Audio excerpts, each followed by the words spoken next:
Você acredita mesmo que em março os peixes entram em coma e param de comer? Sério? Enquanto 90% dos pescadores ficam em casa esperando maio chegar, os outros 10% estão enchendo baldes de peixe. Agora mesmo, enquanto você assiste a este vídeo. Bem-vindos ao canal. Hoje, vamos detonar de vez o maior mito sobre a falta de peixe no início da temporada. Eu te garanto, depois desse vídeo, você vai pegar sua vara, ir para a beira da água e deixar todo mundo que reclama do tempo de queixo caído. Não vamos apenas falar de pesca, vamos decifrar o código do peixe em março. Está pronto para saber a verdade? Então, vamos nessa. Vamos colocar as cartas na mesa. Março não é mais inverno, mas também está longe de ser verão. É o período de transição mais desafiador que existe. Debaixo d'água, está rolando uma verdadeira revolução. O gelo derrete, o oxigênio volta a circular, mas a água continua gelada. O peixe está acordando daquela dormência do inverno, e o seu metabolismo muda completamente. Ele sente fome, mas não consegue digerir comida pesada. E é aqui que mora o perigo. A maioria tenta pescar agora do mesmo jeito que pescava em agosto. O mesmo equipamento. Aqueles baldes cheios de massa. Anzóis gigantes. E o resultado? Um zero bem redondo. Em março, o peixe é um bicho totalmente diferente. Ele está arisco, manhoso e escondido em pontos muito específicos. Para fisgá-lo, você precisa pensar como um biólogo e agir como um sniper. Vamos destrinchar essa estratégia agora, passo a passo. A primeira coisa que você precisa entender é a temperatura da água. Esse é o fator principal. O peixe é apaixonado por calor. Na água gelada, ele não vai ficar correndo atrás da sua isca. Ele economiza energia. Para ele, cada movimento custa caro em calorias. Por isso, regra número 1. Não perca tempo procurando peixe ativo pelo lago inteiro. Procure a água quente. Até meio grau de diferença já muda tudo. E onde a água esquenta primeiro? No raso. Principalmente onde o fundo é escuro. O lodo ou o barro preto absorvem os raios de sol e funcionam como uma verdadeira bateria térmica. Se o sol sair, vá para a margem norte. O motivo? O vento sul sopra de frente e traz a água quente da superfície direto para onde você está. É física pura. Procure por baías protegidas do vento, com no máximo 1 metro de profundidade. É exatamente ali que o peixe vai para se aquecer depois do almoço. Esqueça os poços fundos. Lá embaixo está frio e escuro. Agora, a vida acontece no rasinho. Agora, vamos falar de oxigênio. Depois da temperatura, ele é o fator mais importante. No inverno, o peixe tem dificuldade para respirar. Mas agora a água do degelo traz um fôlego novo. Procure por pontos onde pequenos riachos desaguam ou onde a neve dos campos está derretendo. O peixe, por instinto, busca essa água fresca. Só que tem um segredo. Essa água costuma ser muito barrenta, e o peixe não gosta de sujeira nas guelras. Por isso, o lugar ideal é o limite exato entre a água suja e a água limpa. Posicione-se para arremessar bem nessa divisa.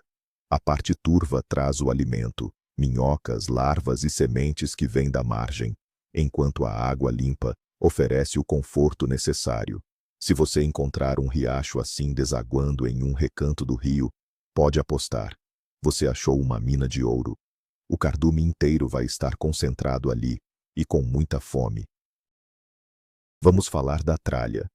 Pode levar aquelas varas pesadas de verão para o fundo da garagem. O peixe agora em março é manhoso, ele só tateia a isca com a boca. Se ele sentir a menor resistência, ele vai cuspir na mesma hora. Seu conjunto precisa ser delicado, como um instrumento cirúrgico. Linha. Esqueça a 0,18 ou a 0,20. Sua linha principal tem que ser, no máximo, uma 0,12. E o chicote tem que ser 0,08 ou até 0,06. Sim, parece uma teia de aranha. É difícil de manusear? Com certeza. Mas com a água cristalina dessa época, linha grossa só serve para espantar o peixe. Ele enxerga tudo. Ele percebe que a isca está caindo de um jeito forçado. Já a linha fina não briga com o vento e deixa a isca descer devagarinho, de forma natural. E esse, meu amigo, é o ponto crucial. A boia é a extensão dos seus olhos. Na pesca, boias leves são a chave do sucesso. 1 grama, 1,5 grama, no máximo 2. Se estiver ventando, escolha uma com a antena bem fininha para perceber até o toque mais sutil. O segredo está no balanceamento. Ele precisa ser impecável. A boia deve reagir ao menor sinal de movimento. Na hora de montar, distribua os chumbinhos pela linha. Não coloque um chumbo pesado perto do anzol. O ideal é montar um sistema escalonado, como um colar de contas. O menor chumbinho, aquele de sinalização, deve ficar a uns 5 centímetros do anzol. Assim, quando o peixe levantar a isca, ele não vai sentir peso nenhum. Se ele sentir qualquer resistência, ele solta na hora. O seu objetivo é enganar os sentidos dele e fazer a isca parecer totalmente natural, sem peso.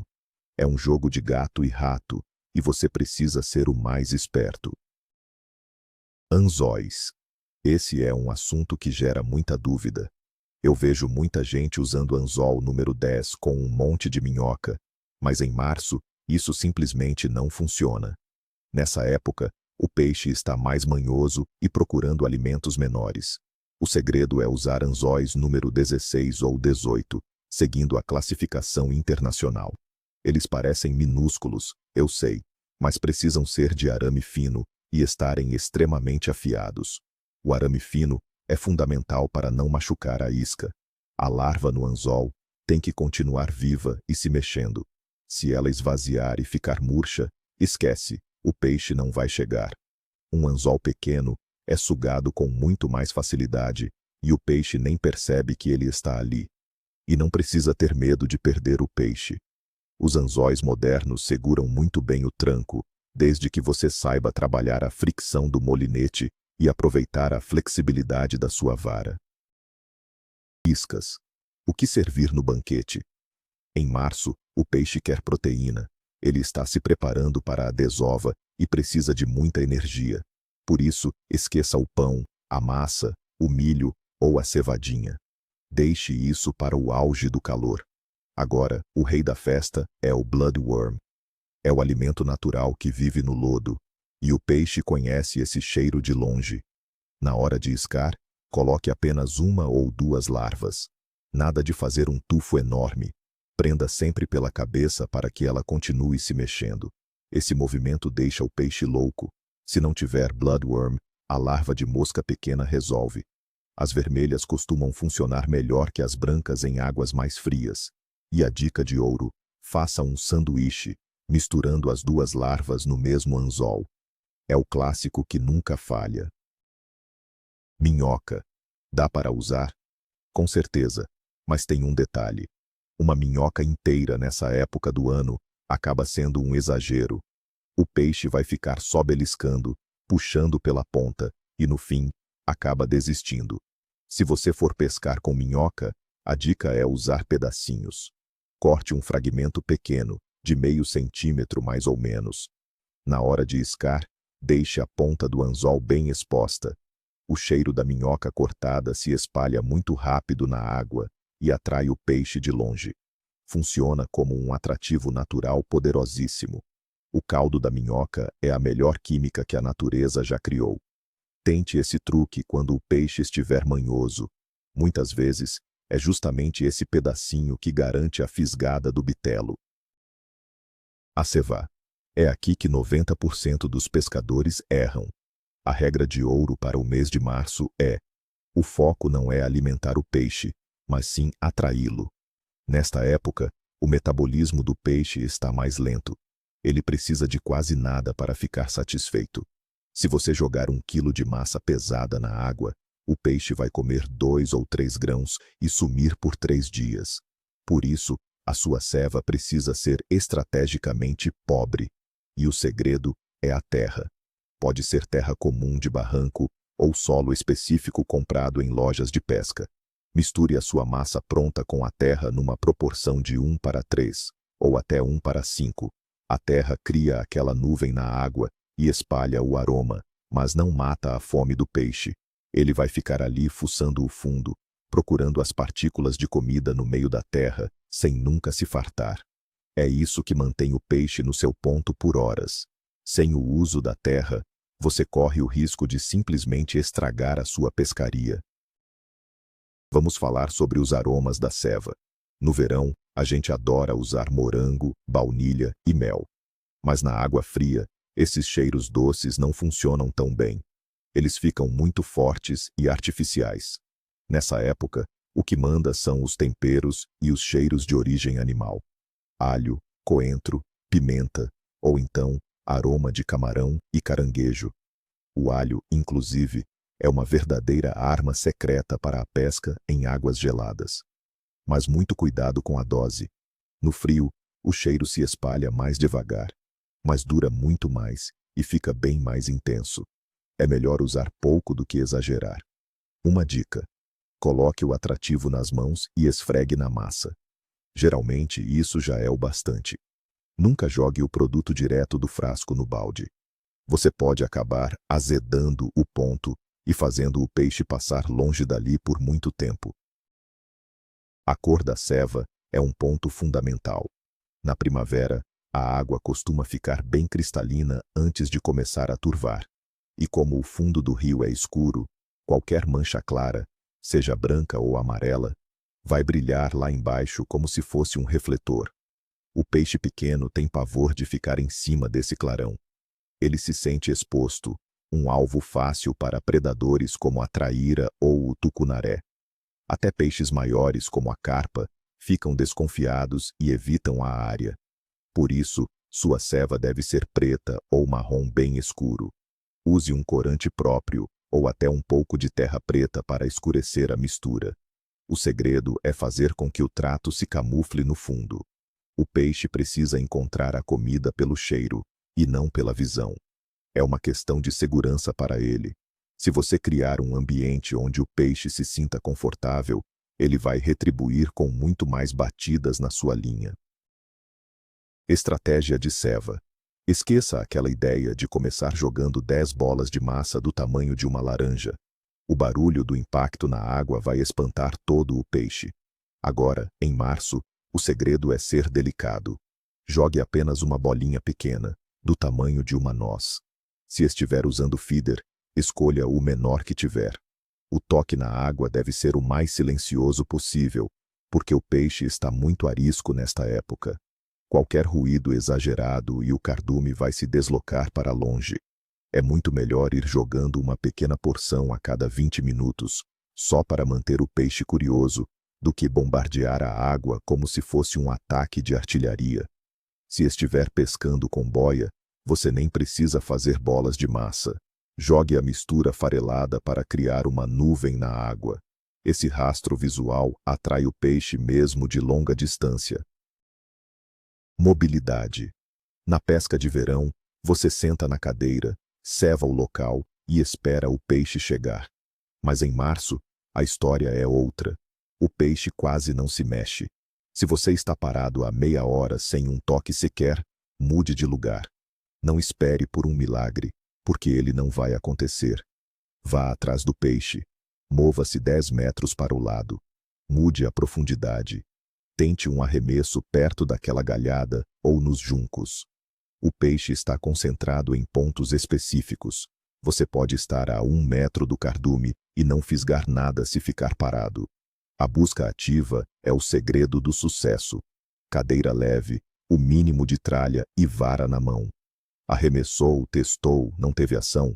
Segue o jogo. Quem insiste na busca sempre encontra seu tesouro prateado. Em março, pescaria estática é o caminho mais curto para o fracasso. A hora certa da pescaria. Esqueça essa história de acordar às 4 da manhã. Bem cedinho, a água ainda está muito gelada depois da noite e o peixe continua parado.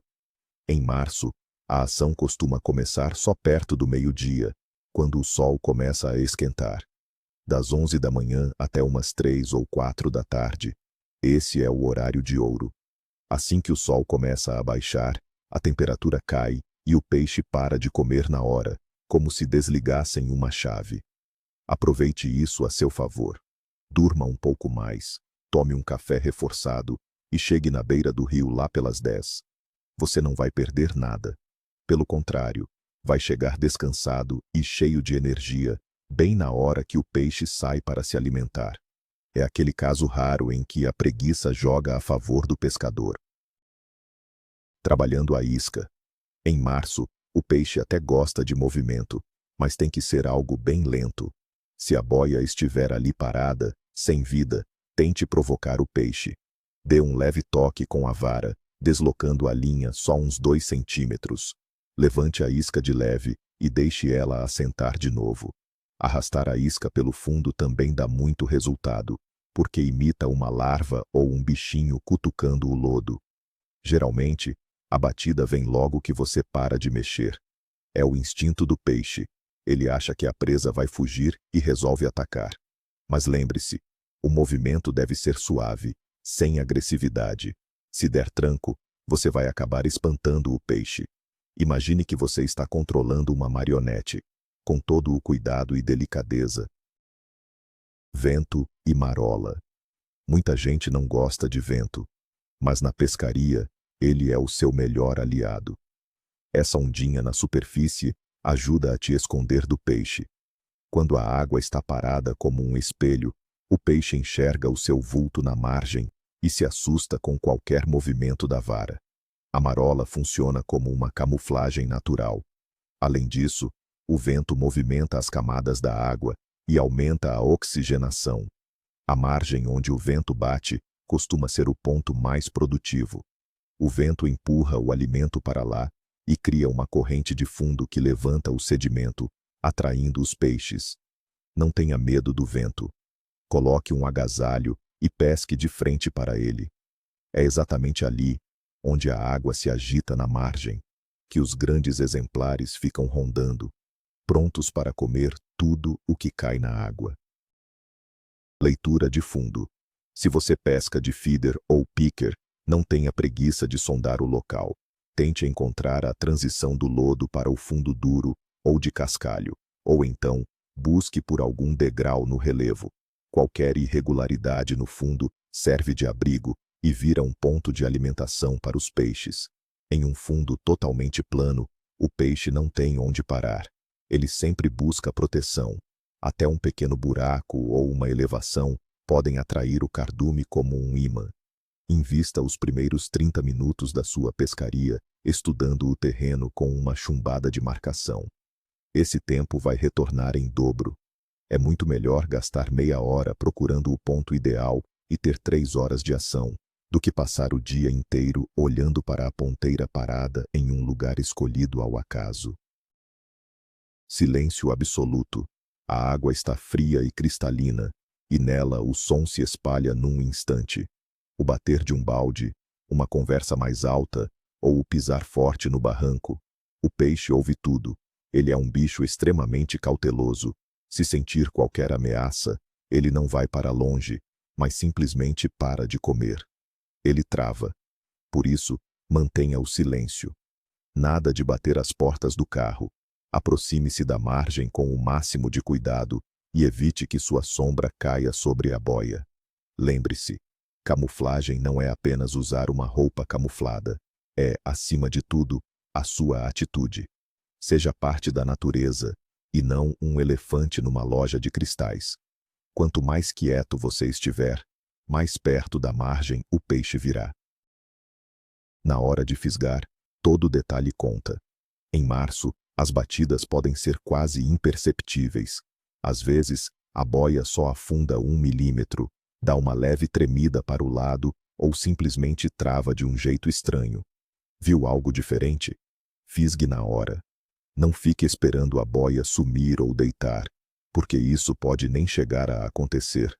O peixe costuma abocanhar a isca e ficar parado. Se ele desconfiar de qualquer coisa, cospe na mesma hora. Por isso, sua reação precisa ser instantânea. O ideal é usar varas leves e de ação rápida, garantindo uma fisgada curta, apenas com o movimento do pulso. Evite movimentos largos ou brutos para não rasgar a boca do peixe. Lembre-se, é apenas um toque seco e rápido com o punho. Psicologia na pesca. Não desista. Março é um mês que testa a nossa resiliência. Você pode passar horas sem sentir uma batida sequer na linha. Muita gente desanima, recolhe o equipamento e vai embora cedo demais. Só que aí, de repente, o peixe ativa e a diversão começa para valer. Pescar nessa época é, acima de tudo, um jogo de paciência. Acredite no seu ponto e na sua estratégia. Se você fez o dever de casa, escolheu o lugar certo, calibrou bem a tralha e caprichou na ceva, o resultado vai aparecer. O peixe está lá, você só precisa esperar a janela de atividade. Ter paciência é a maior virtude de um pescador, e agora, no início da temporada, ela é o seu maior trunfo. E por último, mas não menos importante, segurança. Se você for pescar no gelo, redobre a atenção. O gelo de março é traiçoeiro, ele fica poroso, quebradiço e não avisa antes de ceder. Nunca saia para pescar sozinho e tenha sempre seus equipamentos de resgate à mão. Se a pescaria for no barranco, cuidado onde pisa. As margens ficam muito escorregadias com esse ciclo da lama que congela e descongela. Cair na água gelada é um perigo enorme e uma experiência nada agradável. Lembre-se, nenhum peixe vale o risco à sua saúde. Vista-se bem e use roupas térmicas. Quando você está aquecido e confortável, sua concentração aumenta e a pescaria rende muito mais. Se cuide e que sua pescaria seja só alegria. Então, pessoal, agora vocês têm o caminho das pedras. Março não é época de dar desculpa, é época de quem é estrategista de verdade. Esquece aquele mito de que o peixe está dormindo. Ele está lá, só esperando por você. O segredo é mudar a estratégia. Use linhas finas, anzóis bem pequenos, isca viva e uma ceva mais escura, misturada com terra. E o principal, procure os pontos onde a água está um pouco mais quente. Essa é a fórmula do sucesso. Tente aplicar pelo menos 3 dessas dicas na sua próxima pescaria e eu garanto, o seu resultado vai mudar da água para o vinho. Não tenha medo de testar coisas novas. Pescaria é isso, um eterno desafio para encontrar o pulo do gato. Valeu por acompanhar até aqui. Se esse vídeo te ajudou, já se inscreve no canal e ativa o sininho para não perder nada dessa temporada que está começando. Deixa aquele like, que é a melhor forma de agradecer o nosso conteúdo. E agora eu quero saber de você. Qual foi o maior bruto que você já fisgou logo no início da primavera? Conta aqui nos comentários. Vamos trocar essa ideia sobre os seus troféus. Grande abraço e a gente se vê na beira do rio.